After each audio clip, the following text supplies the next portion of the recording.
Cricket ಪಂದ್ಯಾಟ ಆಡ್ತಾ ಇದ್ದ ವೇಳೆಯೇ ಕರ್ನಾಟಕದ ಮಾಜಿ ರಣಜಿ ಆಟಗಾರ ಶಿವಮೊಗ್ಗ ಮೂಲದ 39 ವರ್ಷದ ಎಸ್ಎಲ್ ಅಕ್ಷಯ್ ಹೃದಯಾಘಾತದಿಂದ ಮೃತಪಟ್ಟಿದ್ದಾರೆ.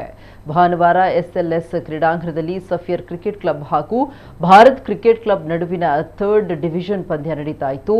ಸಫಿಯರ್ ತಂಡದ ಪರ ಆಡ್ತಾ ಇದ್ದ ಅಕ್ಷಯ್ 4 ಓವರ್ ಬೌಲಿಂಗ್ ಮಾಡಿ ಬಳಿಕ ಸ್ಲಿಪ್ನಲ್ಲಿ ಫೀಲ್ಡಿಂಗ್ ಮಾಡುವಾಗ ಸುಸ್ತು ಹಾಗೂ ಎದೆಯಲ್ಲಿ ತೀವ್ರ ಅಸ್ವಸ್ಥತೆ ಮತ್ತು ನೋವು ಕಾಣಿಸಿಕೊಂಡ ಹಿನ್ನೆಲೆ ದಿಂದ ಹೊರಬಂದು ವಿಶ್ರಾಂತಿ ಅಕ್ಷಯ್ ಅವರಿಗೆ ಎದೆನೋವು ಕಾಣಿಸಿಕೊಂಡಿತು. ಅವರನ್ನು ಸಮೀಪದ ಆಸ್ಪತ್ರೆಗೆ ಕರೆದೊಯ್ಯಲಾಗಿತ್ತು. ಆದರೆ ಅಷ್ಟರಲ್ಲೇ ಅವರು ಕೊನೆಯುಸಿರೆಳೆದಿದ್ದಾರೆ.